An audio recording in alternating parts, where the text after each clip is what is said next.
देखिए आज हम लोग अपने क्लास 10 सीबीएसई साइंस का एक इंपॉर्टेंट चैप्टर शुरू करने वाले हैं जिसका नाम है acid basis and salt. Acids bases and salt तीन तरह के सब्सटेंस जो हैं वो पाए जाते हैं। एसिड्स के बारे में बताया गया है, these are the substances which have sour taste, they turn blue litmus solution red, they give H plus ions in aqueous solution। aqueous solution में acids H plus ions देते हैं। The term acid has been derived from the Latin word acidus which means sour। तो acid की ये कुछ physical properties हुई कि acid जो है वो H plus ions देता है और जो बेसिस होता है वो OH माइनस आयंस देता है। तो ये कुछ एसिड की प्रॉपर्टीज हुई, बेसिक प्रॉपर्टीज एसिड्स की, जो हम बेसिकली एसिड में पाते हैं। अब एसिड्स को भी दो हिस्से में बांटा जा सकता है, एक स्ट्रॉन्ग एसिड, वीक एसिड और कॉन्सेंट्रेटेड एसिड। ये देखिए स्ट्रॉन्ग एसिड है HCl H2O HNO3। हाइड्रोनियन आयंस, जो हाइड्रोजन आयंस है, जो H प्लस आयंस मैंने आपको बताया, जो H प्लस आयंस हैं उनकी जो मात्रा है वो ज्यादा होगी। जितना ज्यादा हाइड्रोजन आयन होगा उतना ज्यादा स्ट्रॉन्ग होगा एसिड। तो स्ट्रॉन्ग एसिड में हमें याद रखना होगा कि स्ट्रॉन्ग एसिड HCl है, H2SO4 और HNO3 है। हो सकता है एग्जाम में बस यही पूछ दें कि नेम टू स्ट्रॉन्ग एसिड्स। तो स्ट्रॉन्ग एसिड्स और वीक एसिड्स याद रखने पड़ेंगे। वीक एसिड्स में CH3COOH जिसको कहा जाएगा methanoic acid, oxalic acid, lactic acid, ये कुछ एसिड्स हैं जो वीक होते हैं। कॉन्सेंट्रेटेड एसिड का मतलब उसमें एसिड की मात्रा ज्यादा है, उसको डाइल्यूट नहीं किया गया है, एसिड की मात्रा ज्यादा है, तो वो हमारा होगा कॉन्सेंट्रेटेड एसिड। एसिड की मात्रा ज्यादा है, less amount of water. Dilute acid में लेस अमाउंट ऑफ एसिड। तो जिसमें एसिड की मात्रा ज्यादा हो वो कॉन्सेंट्रेटेड एसिड, जिसमें वाटर की मात्रा ज्यादा हो वो डाइल्यूट एसिड। तो ये सब कुछ बेसिक प्रॉपर्टीज हैं आपकी, बेसिक प्रॉपर्टीज हैं जिससे आप एसिड को समझ सकते हैं। अब बात करेंगे हम बेसिस की। बेसिस की बात करें तो बेसिस जो है हमारे, these are the substances which are bitter in taste। थोड़ा कड़वा होता है टेस्ट में, bitter in taste and soapy in touch। They turn red litmus solution blue। वो ब्लू लिटमस को रेड करता है। याद करने का तरीका बताया था मैंने आपको, ABR याद करने का तरीका बताया था। Asset turns blue litmus red, ABR। तो अपने आप base turns red litmus blue हो जाएगा, BRB। तो आप एक भी याद कर लोगे, सिर्फ ABR याद कर लो तो आपको याद रहेगा। अभी मैंने लास्ट क्वेश्चंस में भी asset turns blue litmus red का क्वेश्चन दिया था, कई बच्चों ने गलत कर दिया था। तो ABR याद रखिए, एसिड ब्लू लिटमस रेड। ठीक है, तो अपने आप ब्लू लिटमस रेड एसिड कर रहा है तो रेड लिटमस ब्लू करेगा बेस। तो बेसिस की बात करें तो बिटर होते हैं टेस्ट में, सोपी चिकनाई होती है इसमें, सोपी होते हैं टच में। रेड लिटमस को ब्लू करते हैं OH माइनस, वहां H प्लस आयन था या OH minus ion. Strong bases में NaOH, KOH, sodium hydroxide, potassium hydroxide, calcium hydroxide, और वीक बेसिस में अमोनियम हाइड्रोक्साइड, NH4OH। याद रखना पड़ेगा इसको, इसका कोई ट्रिक नहीं है कि मैं आपको बता दूं, ठीक है। और वो अगर उसके डेप्थ में जाएंगे तो फिर वो बहुत सीनियर क्लास हो जाएगी। तो याद रखना पड़ेगा कि वीक बेस जो है वो NH4OH है। उस बेस को हम अल्कली बोलते हैं, उस बेस को हम अल्कली बोलते हैं जो बेस पानी में सोल्यूबल हो जाए। These are the bases which are soluble in water. These are also called alkali। मतलब जितने भी अल्कलीज होते हैं वो बेस होते हैं, लेकिन सारे बेसेस अल्कली नहीं होते। मतलब कि सारे बेसेस पानी में नहीं घुल जाते। All bases are not soluble in water, but the bases which are soluble in water are called alkalis। Is it clear? Is it clear?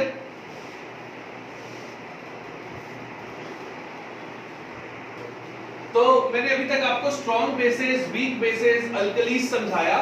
थोड़ा थोड़ा बेसिक इंट्रोडक्शन चल रहा है। अगर हम बात करें सॉल्ट की तो these are the compounds formed from reaction of acid and base। Salt क्या होता है? सॉल्ट कुछ नहीं होता, जब एसिड और बेस रिएक्ट करते हैं तो सॉल्ट बनता है। ठीक है, एसिड और बेस के रिएक्ट करने से सॉल्ट बनता है। जैसे सोडियम क्लोराइड, जैसे potassium chloride, sodium chloride, potassium chloride. अब एसिड बेसिस और सॉल्ट्स को पहचानने के लिए कुछ इंडिकेटर्स होते हैं, उन इंडिकेटर्स को जानना होता है जो बता सके कि सामने वाली चीज एसिड है कि बेस है। तो यहाँ पर हमने देखा टाइप्स ऑफ इंडिकेटर्स में natural indicator, synthetic indicator, olfactory indicator.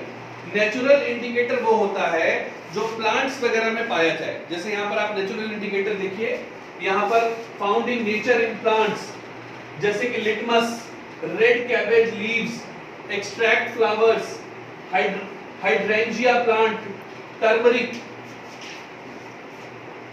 हल्दी जिसको कहते हैं टर्मरिक, ये सारी चीजें जो हैं ये आपके नेचुरल इंडिकेटर्स होते हैं।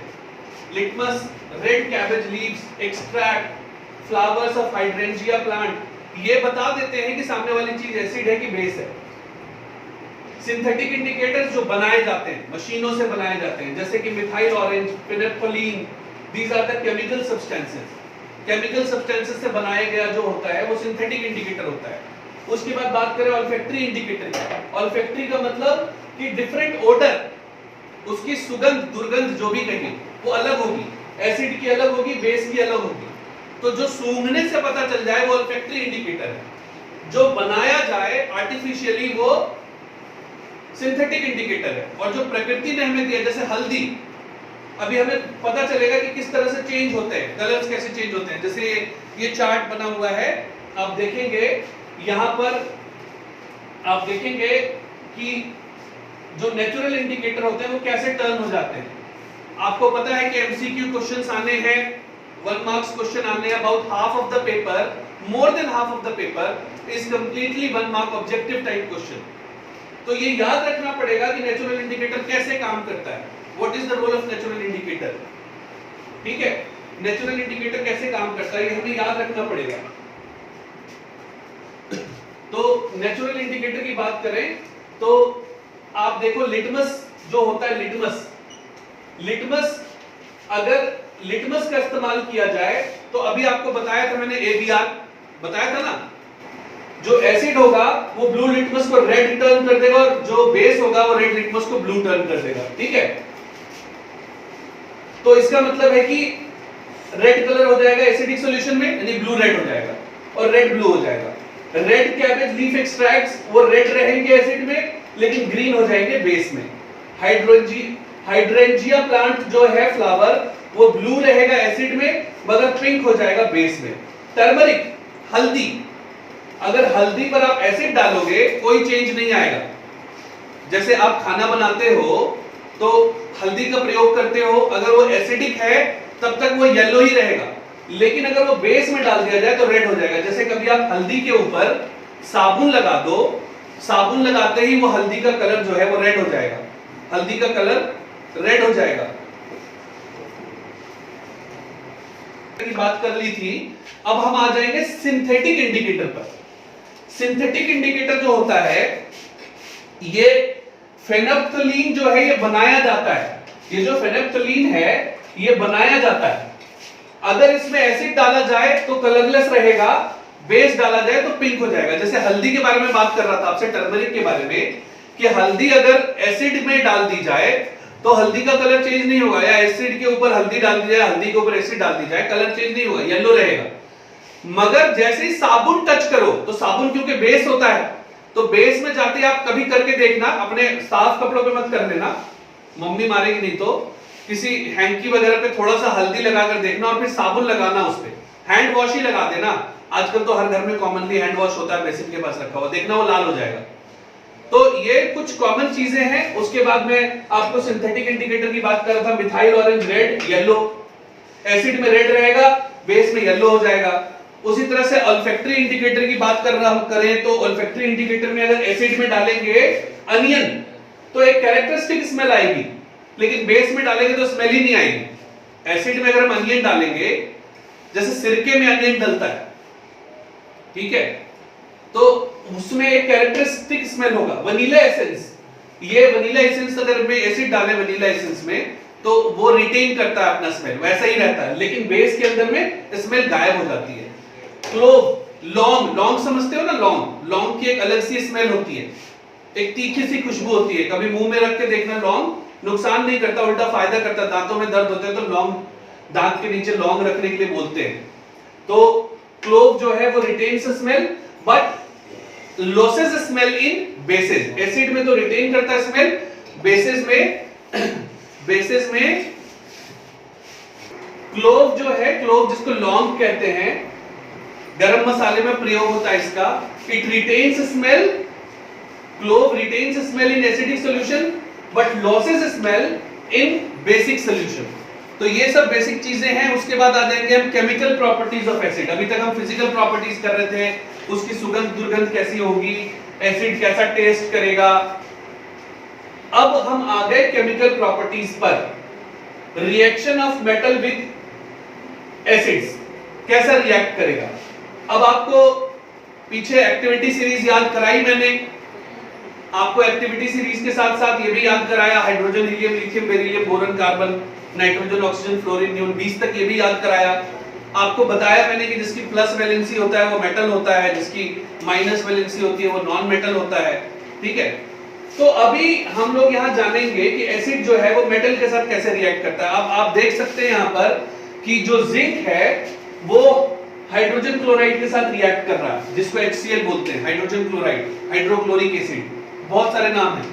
तो रिएक्ट करेगा अगर, तो हाइड्रोजन गैस इवॉल्व होगा। जब मेटल कॉन्सेंट्रेटेड एसिड्स के साथ ज्यादातर रिएक्ट करता है तो हाइड्रोजन गैस इवॉल्व होता है। ऐसे एरो लगाएंगे यहाँ पर, ऐसे एरो लगाएंगे हाइड्रोजन गैस के साथ में, ऐसे एरो लगाएंगे। ठीक है, इसका मतलब होता है कि गैस है, निकल जाएगा। या G लिख देते हैं, ये G लिख देते हैं। G का मतलब क्या, हाइड्रोजन जो है हाइड्रोजन गैस है। H2 लगाने का मतलब ये गैस है। ठीक है, तो यहाँ पर हाइड्रोजन गैस बनकर निकल रहा है। तो हाइड्रोजन क्लोराइड जब जिंक से रिएक्ट करता है तो जिंक क्लोराइड और हाइड्रोजन गैस इवॉल्व होता है। Is it clear? उसके बाद अगर बेसिस से रिएक्ट करेगा मेटल तो क्या होगा, अगर कॉन्सेंट्रेटेड बेसिस से रिएक्ट कर रहा है, जैसे कि यहां रिएक्ट करते हुए दिखाया है, सोडियम हाइड्रोक्साइड प्लस जिंक, तो यहां सोडियम जिंकेट बनेगा, यहां भी सॉल्ट बना और हाइड्रोजन गैस इवॉल्व हुआ, यहां भी सॉल्ट बना और हाइड्रोजन गैस इवॉल्व हुआ। तो हमें बेसिकली ये याद करना पड़ेगा कि जब एसिड मेटल के साथ रिएक्ट करता है, जब एसिड मेटल के साथ रिएक्ट करता है तो जब एसिड मेटल के साथ रिएक्ट करता है तो सॉल्ट और हाइड्रोजन गैस बनाता है। जब बेस मेटल के साथ रिएक्ट करता है तो सॉल्ट और हाइड्रोजन गैस बनाता है। ठीक है, ये हमें बेसिकली समझना पड़ेगा, याद करना पड़ेगा कि हाइड्रोक्लोरिक एसिड में जिंक मिलाएंगे तो zinc chloride is a salt और हाइड्रोजन गैस निकलेगा। जब हम सोडियम हाइड्रोक्साइड में जिंक मिलाएंगे तो sodium zincate is a salt और हाइड्रोजन गैस निकलेगा। Hydrogen gas is released, can be tested by bringing burning candle near gas, bubbles, it bursts with pop sound. Hydrogen gas को check करने का तरीका है, हो सकता है आपसे एमसीक्यू में पूछ दे कि which gas is tested when a popping sound is created by burning candle near the gas।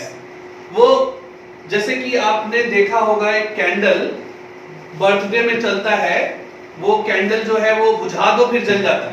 एक देखा था मैंने, कुछ बच्चे लाए थे, उसको बार बार बुझा दीजिए, उसमें एक चरचराहट सी आवाज होती है, उसी को पॉपिंग साउंड कहते हैं। चर चर वो बुझेगा फिर से जल जाएगा, तो पॉपिंग साउंड जो तो हाइड्रोजन का की तरह का ही होता है। अब देखिए एसिड्स और बेसिस में और देखेंगे हम कि एसिड और बेसिस में और क्या होता है। तो आपको हाइड्रोजन गैस का टेस्ट बताया कि हाइड्रोजन गैस कैसे टेस्ट होता है, पॉप साउंड के साथ होता है। एसिड अगर मेटल कार्बोनेट से या मेटल हाइड्रोजन कार्बोनेट से रिएक्ट करेगा तो क्या बनेगा, ये देखिए यहाँ पर एसिड अगर मेटल कार्बोनेट से रिएक्ट करे या मेटल हाइड्रोजन कार्बोनेट से रिएक्ट करे तो क्या बनेगा, तो सॉल्ट बनेगा प्लस कार्बन डाइऑक्साइड बनेगा प्लस वाटर बनेगा। याद करना पड़ेगा, इसका कोई तरीका नहीं है। जब एसिड मेटल कार्बोनेट या मेटल हाइड्रोजन कार्बोनेट से रिएक्ट करता है तो जैसे मेटल कार्बोनेट का मतलब हुआ sodium carbonate Na2CO3, sodium carbonate. आपको बताया था फॉर्मूला, फिर भूल गए होंगे। जैसे सोडियम और कार्बोनेट को मिलाते हैं, कार्बोनेट की अपनी वैलेंसी होती है, सोडियम की अपनी वैलेंसी होती है। सोडियम की वैलेंसी क्या होती है, एटॉमिक नंबर 11 है तो उसकी वैलेंसी +1 होगी, और कार्बोनेट की वैलेंसी क्या होती है, -2 होती है। Is it clear? तो जब फॉर्मूला बनता है तो ये CO3 जो ये जो Na है, यहां पर ये वाला 2 आ जाता है क्रॉस, और CO3 ऐसे रह जाएगा, उसके 1 लिखेंगे नहीं, तो इसीलिए ये Na2CO3 हो जाता है। तो सोडियम कार्बोनेट जो है वो एक मेटल कार्बोनेट है। कार्बोनेट की वैलेंसी याद होनी चाहिए, सल्फेट की वैलेंसी याद होनी चाहिए, हाइड्रोक्साइड की वैलेंसी याद होनी चाहिए, समझ गए? तभी हम लोग फॉर्मूले बना सकते हैं। तो मेटल कार्बोनेट जब हमने एसिड से मिलाया तो सॉल्ट बना, कार्बन डाइऑक्साइड बना और वाटर बना, ठीक है। इसी तरह से जब मेटल हाइड्रोजन कार्बोनेट से भी मिलाते हैं तो यही बनता है। देखिए मेटल हाइड्रोजन कार्बोनेट से मिला है ये देखिए, ये कैल्शियम हाइड्रोक्साइड। CO2 को टेस्ट करने का तरीका बताया गया है कि जब आप लाइम वाटर से जब पास करेंगे कार्बन डाइऑक्साइड को तो वो मिल्की टर्न हो जाएगा। Carbon dioxide can be tested by passing it through lime water turns milky. तो हमें जो गैस निकल रहा है अगर उसको हमें देखना है तो लाइम वाटर जो है वो मिल्की टर्न हो जाएगा। इससे पता चलता है कि वहां पर कार्बन डाइऑक्साइड है। ये कार्बन डाइऑक्साइड जो है ये निकला है। अब हम यहां पर देखें कैल्शियम हाइड्रोक्साइड। कैल्शियम हाइड्रोक्साइड में जब कार्बन डाइऑक्साइड मिलाते हैं तो वापस calcium carbonate plus water. When excess CO2 is pass, जब बहुत ज्यादा CO2 पास करेंगे हम लाइम वाटर से मतलब कैल्शियम हाइड्रोक्साइड से, तो कैल्शियम कार्बोनेट और वाटर ये निकलेगा। When excess CO2 is pass, CaCO3 plus CO2 plus H2O, CaHCO3, milkiness disappear. जब बहुत ज्यादा CO2 पास कर देंगे तो वो कैल्शियम हाइड्रोजन कार्बोनेट बना लेगा, उसकी मिल्कीनेस खत्म हो जाएगी। कम CO2 जाएगा मिल्कीनेस आ जाएगा, ज्यादा CO2 जाएगा मिल्कीनेस खत्म हो जाएगी। तो ये सब एक एक नंबर में ध्यान रखना पड़ेगा आपको। Reaction of acid and bases with each other, बहुत सिंपल। अब सिंपल चीज आ गई बिल्कुल, इसको न्यूट्रलाइजेशन रिएक्शन कहते हैं। कभी शादी में ज्यादा खाना खा लो तो घर आकर के क्या खाते हो, इनो, तो इसको न्यूट्रलाइज करने के लिए कहा जाता है। आपको नींबू पानी नहीं पीना चाहिए उस टाइम पर। कुछ लोग नींबू पानी भी पी लेते हैं और एसिडिटी हो जाएगी। अगर आपने शादी में मसालेदार चीजें ज्यादा खाई हैं और पेट में जलन मच रहा है तो उस टाइम पे इनो इज अ बेस, अल्कली, पानी में डिसॉल्व हो जाएगी और वो जब जाएगा पेट में तो एसिड प्लस बेस मिलेगा, एसिड प्लस बेस मिलेगा तो सॉल्ट प्लस वाटर बनेगा। पेट बिल्कुल ठीक हो जाएगा, जो पेट की जलन है वो कम हो जाएगी, तो सॉल्ट प्लस वाटर बनेगा। This is called neutralisation reaction. The reaction of acid with base is called as neutralisation. जैसे यहां पर एग्जांपल दिखाया कि जब HCl को रिएक्ट करेंगे हम सोडियम हाइड्रोक्साइड से तो सोडियम क्लोराइड और वाटर बनेगा। देख लीजिए इसमें जो इसका हाइड्रोजन है वो इसके साथ जाकर के वाटर बना ले रहा है और ये क्लोरीन जो है वो सोडियम के साथ सोडियम क्लोराइड बना रही है। तो इस तरीके से हमें याद रखना पड़ेगा कि acid plus base, salt plus water. अब देखिए एक बड़ी इंपॉर्टेंट चीज ध्यान रखनी है कि अगर स्ट्रॉन्ग एसिड हो तो एसिडिक सॉल्ट बनेगा, अगर स्ट्रॉन्ग एसिड है तो एसिडिक सॉल्ट बनेगा, अगर वीक एसिड है तो बेसिक सॉल्ट बनेगा। यानी ऑब्वियस सी बात है, स्ट्रॉन्ग एसिड है तो एसिडिक सॉल्ट, स्ट्रॉन्ग बेस है तो बेसिक सॉल्ट। यानी उसमें बेस की मात्रा ज्यादा होगी सॉल्ट में। अगर स्ट्रॉन्ग एसिड स्ट्रॉन्ग बेस है तो न्यूट्रल सॉल्ट बनेगा, जैसे NaCl, sodium chloride, common salt भी कहते हैं उसको। वीक एसिड वीक बेस है तब भी न्यूट्रल सॉल्ट बनेगा। लेकिन अगर एसिड स्ट्रॉन्ग है जैसे HCl है और इधर जो है जो बेस हमने लिया है वो वीक है, ठीक है, जैसे सोडियम हाइड्रोक्साइड और पोटेशियम हाइड्रोक्साइड स्ट्रॉन्ग होते हैं। वीक बेसिस का भी एग्जांपल आपको दिया था। तो अगर वीक बेस लेते हैं और वीक एसिड लेते हैं तो भी न्यूट्रल, यानी स्ट्रॉन्ग अगर कोई एक हो तो उसी से रिलेटेड सॉल्ट बनता है। तो ये भी एक चीज आपको ध्यान में रखनी पड़ेगी, हो सकता है कि बोर्ड्स में पूछ दे। अब आ जाएंगे हम reaction of metallic oxides with acid. Metallic oxides कैसे रिएक्ट करेंगे? अब आपको पता है मेटेलिक ऑक्साइड्स, मेटल, तो मेटेलिक ऑक्साइड अगर एसिड से रिएक्ट करता है तो सॉल्ट बनता है। क्यों बनता है? Calcium oxide plus hydrogen chloride, तो कैल्शियम क्लोराइड प्लस वाटर बनेगा। Calcium chloride is a salt, ये एक सॉल्ट है कैल्शियम क्लोराइड। तो मेटेलिक ऑक्साइड जब एसिड से रिएक्ट करेगा तो सॉल्ट प्लस वाटर, जैसे कि calcium oxide, calcium is a metal, तो metallic oxide is calcium oxide, lead oxide, potassium oxide, ये सब ऑक्साइड होंगे। जैसे Fe2O3 है, फेरिक ऑक्साइड, तो CaO plus 2HCl, calcium chloride plus water. इसी तरह से अगर हम आगे बढ़े reaction of non metallic oxide में, base, metallic oxide plus acid करा। अब नॉन मेटलिक ऑक्साइड्स जो होते हैं वो एसिडिक होते हैं नेचर में। Non metallic oxides plus base करेंगे तो फिर न्यूट्रलाइजेशन रिएक्शन हो जाएगा, क्योंकि नॉन मेटलिक ऑक्साइड जो है वो खुद में बेस होते हैं। तो बेस को हम एसिड से रिएक्ट करते हैं तो क्या होता है, reaction of non metallic oxide with base. Non metallic oxides are acidic in nature, तो नॉन मेटलिक ऑक्साइड्स जो हैं ये खुद में एसिडिक हैं, ये एसिडिक हैं। तो जब एसिड से बेस का रिएक्शन होता है सॉल्ट प्लस वाटर बनता है। तो ये पता है, हमें बस इतना पता करना है कि जो नॉन मेटलिक ऑक्साइड्स हैं वो एसिडिक है नेचर में, जो नॉन मेटलिक ऑक्साइड्स हैं वो एसिडिक है नेचर में।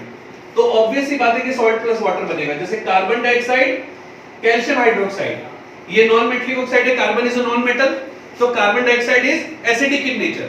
तो acid plus base, salt plus water, ठीक है।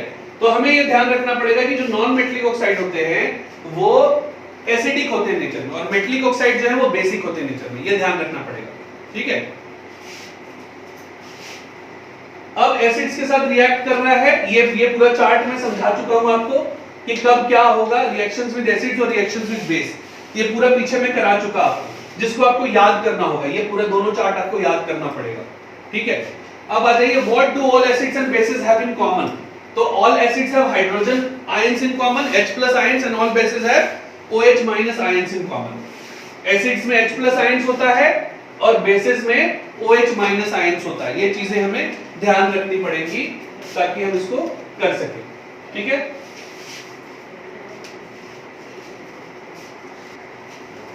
तो हमारा नया टॉपिक है एसिड और बेसिस इन वाटर सॉल्यूशन। जब पानी में एसिड्स को मिलाते हैं, जब हम वाटर में एसिड्स को सोल्यूबल, पानी में हम एसिड डालेंगे तो H+ आयंस निकलेगा।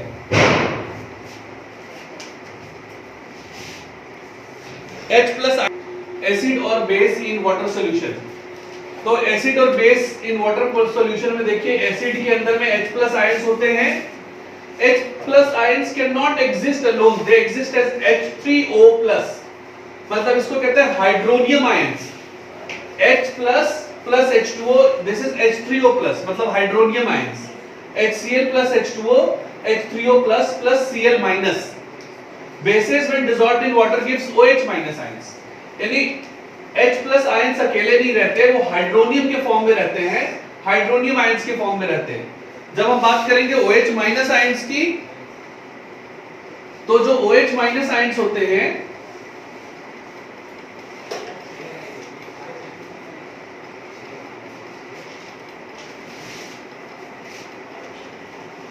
bases when dissolved with water gives OH- ions.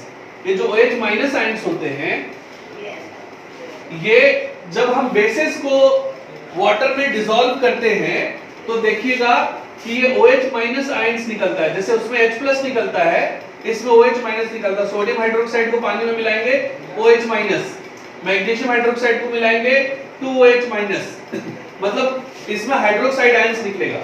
पीछे भी बता दिया था कि बेसिस जो पानी में सोल्यूबल होते हैं उनको अल्कली बोलते हैं। While diluting acids, it is recommended that the acid should be added. Diluting acid मतलब कि एसिड को जब हम डाइल्यूट करते हैं तो पानी, हमें एसिड में पानी नहीं डालना चाहिए, पानी में एसिड डालना चाहिए। ऐसा भी क्वेश्चन देखा मैंने सैंपल पेपर्स में कि पानी में एसिड क्यों डालते हैं, क्योंकि उससे बहुत ज्यादा बड़ा विस्फोट नहीं होगा, ठीक है। तो जब हम डाइल्यूट करते हैं एसिड को, it is recommended that acid should be added in water, ठीक है, and not water to acid, क्योंकि एसिड ज्यादा क्वांटिटी में होगा, हम पानी डालेंगे तो वो रिएक्ट करके हमें जला सकता है। Because the process of dissolving an acid और base in water is highly exothermic. Exothermic होता है, जो कि लास्ट क्लास में मैंने आपको बताया था कि एक्सोथर्मिक रिएक्शन वो होता है जिसमें हीट निकलता है, तो काफी सारा हीट निकल जाएगा। तो यहाँ पर बताया गया है कि पानी जब आप ऐड करोगे, देखो ये पिक्चर काटा हुआ है, आप एसिड में पानी नहीं ऐड करोगे, आप पानी में एसिड ऐड करोगे। ये पिक्चर देखिए सही किया हुआ है।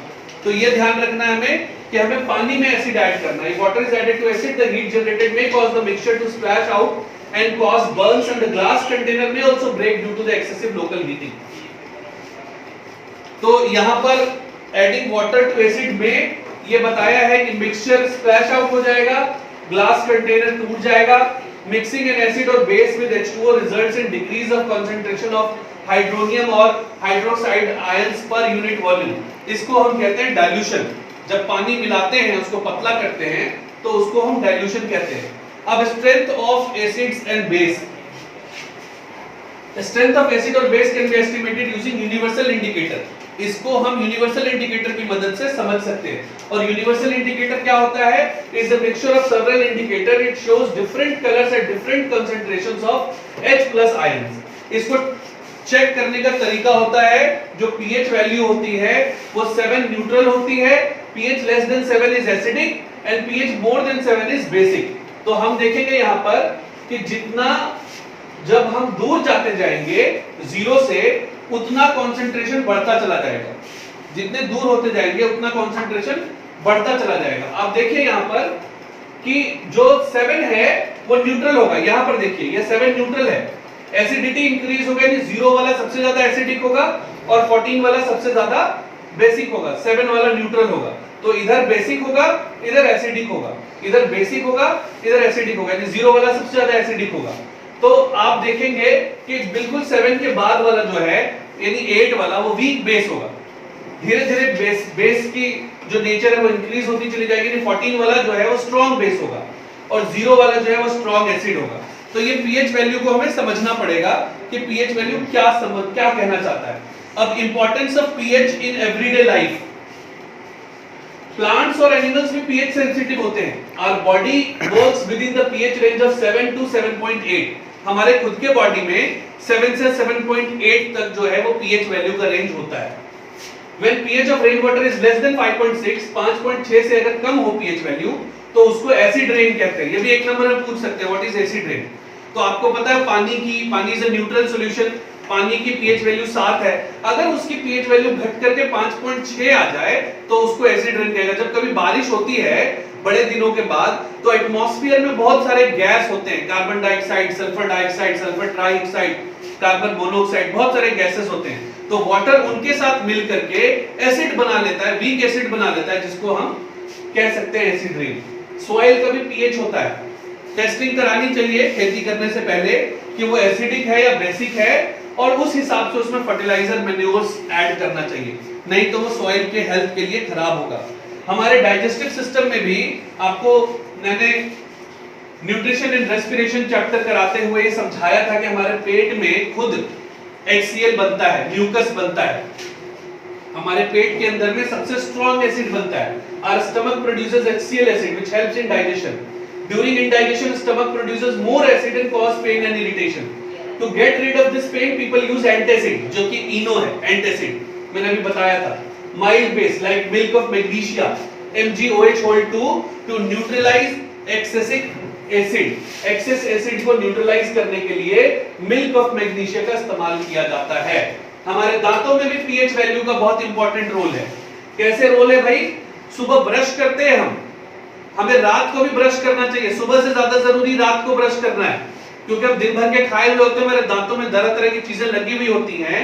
जब हम सोते हैं तो वो सड़ती हैं चीजें और एसिड प्रोड्यूस होता है, वो हमारे दांतों का पीएच वैल्यू कम कर सकता है। 5.5 तक अगर ले आया तो हमारे दांत खराब हो जाएंगे।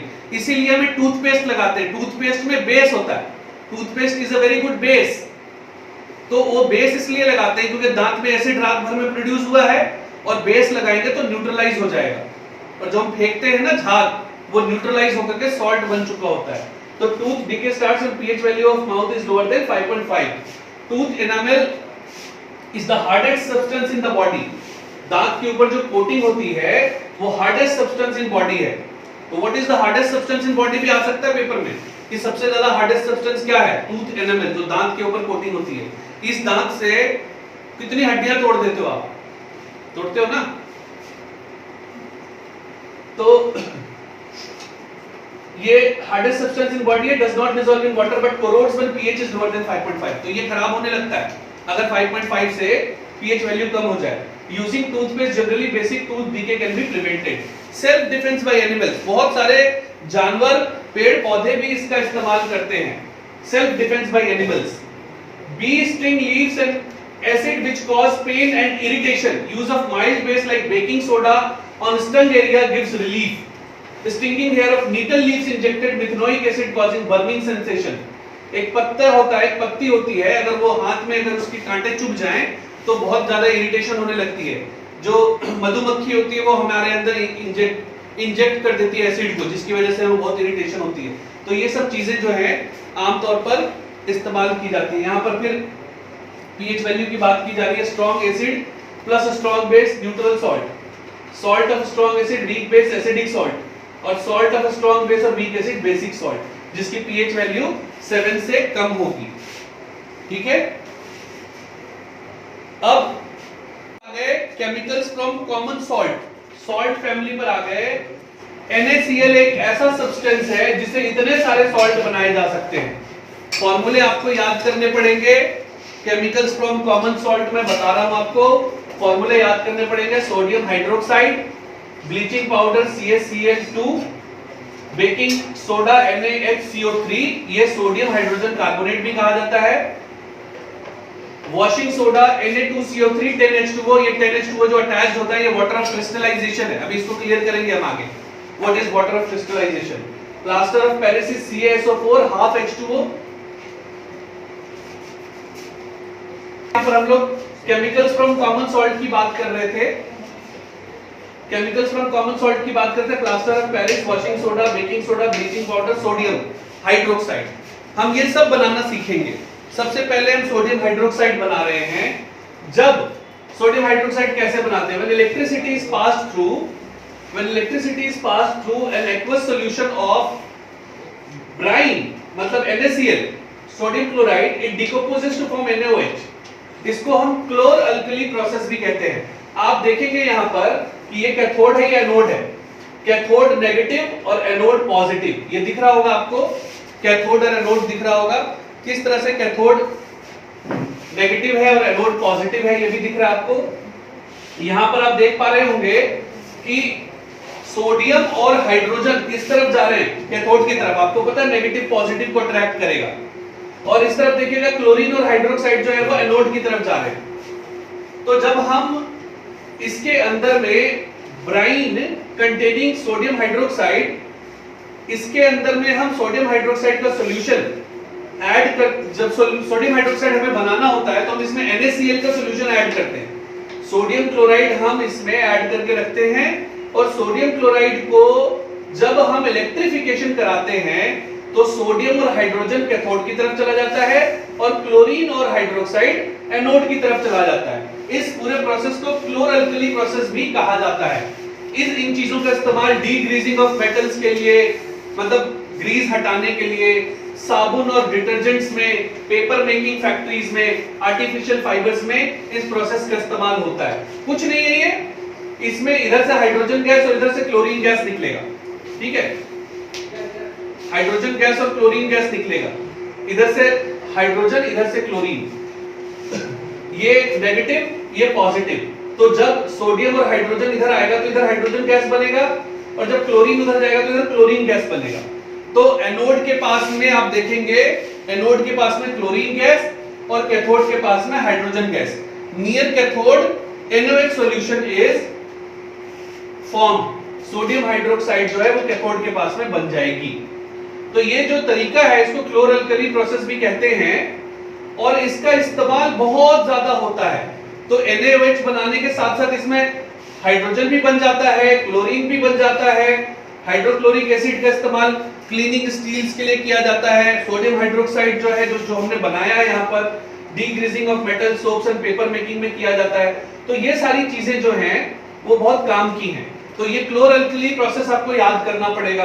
क्लोरीन और सोडियम हाइड्रोक्साइड में मिला दे तो ब्लीच बन जाता है, हाउस होल्ड ब्लीचेस बन जाते हैं। ब्लीच फैब्रिक्स को ब्लीच करने के काम भी आता है, सफेद करने के लिए, कलर दाग निकालने के लिए ब्लीचिंग का इस्तेमाल किया जाता है। अब ब्लीचिंग पाउडर, ब्लीचिंग पाउडर का फॉर्मूला होता है CaCO2। जब क्लोरीन को हम कैल्शियम हाइड्रोक्साइड से, जो पीछे हमने बनाया था, उससे मिलाते हैं तो कैल्शियम ऑक्सीजन क्लोराइड बनता है। इसी को हम ब्लीचिंग पाउडर कहते हैं। तो ये मेकिंग याद करनी पड़ेगी कि क्लोरीन में कैल्शियम हाइड्रोक्साइड मिलाते हैं तो कैल्शियम ऑक्सीजन क्लोराइड, जिसको ब्लीचिंग पाउडर कहते हैं, बनता है। ब्लीचिंग पाउडर का इस्तेमाल याद करना पड़ेगा कि bleaching cotton and linen in textile industry, bleaching wood pulp in paper factories, oxidising agents in chemical industries and disinfecting drinking water, इन सब में ब्लीचिंग पाउडर का इस्तेमाल होता है। उसके बाद अब बेकिंग सोडा की बात करो। बेकिंग सोडा कैसे बनता है? तो NaCl को जब हम पानी, कार्बन डाइऑक्साइड और अमोनिया इन सब से मिक्स कर दे तो अमोनियम क्लोराइड और बेकिंग सोडा निकल कर आता है। याद करना पड़ेगा कैसे बनता है। हम देखिए सब में कॉमन सॉल्ट का इस्तेमाल हो रहा है NaCl का। NaCl में वाटर, कार्बन डाइऑक्साइड और अमोनियम मिक्स कर रहे हैं तो हमारा अमोनियम क्लोराइड और सोडियम हाइड्रोजन क्लोराइड, जिसको हम बेकिंग सोडा कहते हैं, वो बन रहा है। It is mild non corrosive base when it is heated during cooking. अगर यही जब इस बेकिंग सोडा को हम पकौड़े बनाने के लिए बेकिंग सोडा को बेसन में मिला देते हैं तो कड़क कैसे हो जाती है? जब इस हीट होता है तो ये सोडियम कार्बोनेट बन जाता है। कार्बोनेट कड़क होती है। कार्बोनेट का बिस्किट में भी क्रिस्पीनेस इसी से आता है, बेकिंग सोडा से। तो जैसे वो गर्म होगा ना तो उसमें क्रिस्पीनेस आ जाएगी, इसीलिए पकौड़े जो है वो कड़क हो जाते हैं और पानी और कार्बन डाइऑक्साइड निकलता है। तो कैसे बनाया ये याद रखना पड़ेगा और इसका इस्तेमाल याद रखना पड़ेगा कि क्या होता है कि वो कड़क हो जाती है, तो वो सोडियम कार्बोनेट बन जाता है। For making baking powder, mixture of baking soda and tartaric acid is used. When baking powder is heated or mixed with water, carbon dioxide is produced which causes bread and cake to rise, making them soft and spongy. Antacid में भी इसका इस्तेमाल किया जाता है इनो वगैरह बनाने में, और सोडा एसिड और फायर एक्सटिंग्विशर्स में भी इस्तेमाल होता है। अब आ जाएंगे वॉशिंग सोडा, Na2CO3 और 10H2O। This 10H2O is the water of crystallization। जब हम सोडियम कार्बोनेट को रिक्रिस्टलाइजेशन करते हैं तो वो एक बेसिक सॉल्ट बन जाता है। सोडियम कार्बोनेट में 10H2O मिलाते हैं तो ये 10H2O इसका वाटर ऑफ क्रिस्टलाइजेशन बनके इसको क्रिस्टल्स बना देता है, जिसको हम कहते हैं वॉशिंग सोडा। ग्लास, सोप और पेपर इंडस्ट्री में बोरेक्स बनाने के लिए, क्लींजिंग एजेंट के इस्तेमाल में, परमानेंट हार्डनेस ऑफ वाटर को रिमूव करने के लिए इसका इस्तेमाल किया जाता है। उसके बाद आएंगे हम प्लास्टर ऑफ पेरिस, जो घर में आपने पीओपी देखा होगा। This is what we can say POP. घर में छतों पे पीओपी होता है, calcium sulphate hemihydrate. Hemi इसलिए क्योंकि ये हाफ है, पढ़ा होगा ना स्फीयर हेमिस्फीयर। स्फीयर का पूरा होता है, हेमिस्फीयर मतलब आधा, तो ये हेमी हाइड्रेट का मतलब हाफ H2O। ये इसका वाटर ऑफ क्रिस्टलाइजेशन है। जब इसमें हाफ H2O ऐड करते हैं तो ये जम जाती है, इसलिए इसको हेमी हाइड्रेट कहा जाता है। और हीटिंग जिप्सम, जिप्सम का फार्मूला होता है 2H2O, CaSO4 2H2O। जब इसको हीट करते हैं 373 केल्विन पर तो वाटर मॉलिक्यूल्स इसमें से निकल जाते हैं और ये CaSO4 हाफ H2O बन जाता है और ये कड़क हो जाता है, ये पाउडर बन जाता है, जिसको हम प्लास्टर ऑफ पेरिस कहते हैं। तो जिप्सम से प्लास्टर ऑफ पेरिस और प्लास्टर ऑफ पेरिस से जिप्सम, ये बनाते रहते हैं लोग। डॉक्टर यूज करते हैं पीओपी को फ्रैक्चर्ड बोन्स को सपोर्ट करने के लिए, टॉयज बनाने के लिए, सरफेस को स्मूथ करने के लिए, जैसे छतों में लगाते हैं। अब लास्ट टॉपिक है आपका water of crystallisation. Water of crystallisation मैंने बताया आपको, किसी भी सॉल्यूशन को क्रिस्टल्स में बदलने के लिए, जैसे शुगर भी क्रिस्टल होता है तो उसमें एक फिक्स अमाउंट ऑफ वाटर को उसमें शुगर के साथ मिक्स किया जाता है कि वो क्रिस्टल्स बन जाए। तो किसी भी अमाउंट ऑफ वाटर में अगर वो जो सॉल्यूशन है वो जम जाए तो उसको क्रिस्टल्स कहते हैं। It is fixed number of water molecule present in one formula unit of salt. और ये सारे वाटर ऑफ क्रिस्टलाइजेशन हैं। तो ये चैप्टर भी हमने फिनिश कर लिया। इसके वेरी शॉर्ट आंसर क्वेश्चंस हैं। इसकी पीडीएफ आपको मिल गई है, आपको प्रिंट आउट्स भी दे दिए हैं। जिनको YouTube पे लेना है वो मेरे नंबर पे कांटेक्ट कर सकते हैं, ऊपर लिखे हुए नंबर पर उनको पीडीएफ मिल जाएगा, सॉल्यूशन भी मिल जाएगा। ये सारे क्वेश्चन आंसर्स हैं जो आप लोगों को पीडीएफ में दिए गए हैं और नीचे आंसर्स भी है चेक करने के लिए। और मैं फिर भी यही कहूंगा कि बोर्ड एग्जाम के स्टूडेंट्स अरिहंत का इस्तेमाल करें, अरिहंत बुक लें। और मैंने पीडीएफ डाला हुआ है ग्रुप में, जो ऑलरेडी मेरे स्टूडेंट्स उनको ग्रुप में मिल चुका है पीडीएफ। तो 12-13 क्वेश्चंस हैं जो इस चैप्टर के, उसको सॉल्व कीजिए। फर्स्ट चैप्टर में 11 क्वेश्चंस थे, वो भी सॉल्व करने दिया हुआ है। क्वेश्चन आंसर्स इसके बहुत सारे मैंने पीडीएफ में दिया हुआ, आपको प्रिंट आउट्स भी दिया हुआ है, तो उसको सॉल्व कीजिए। ठीक है, ओके, बाय।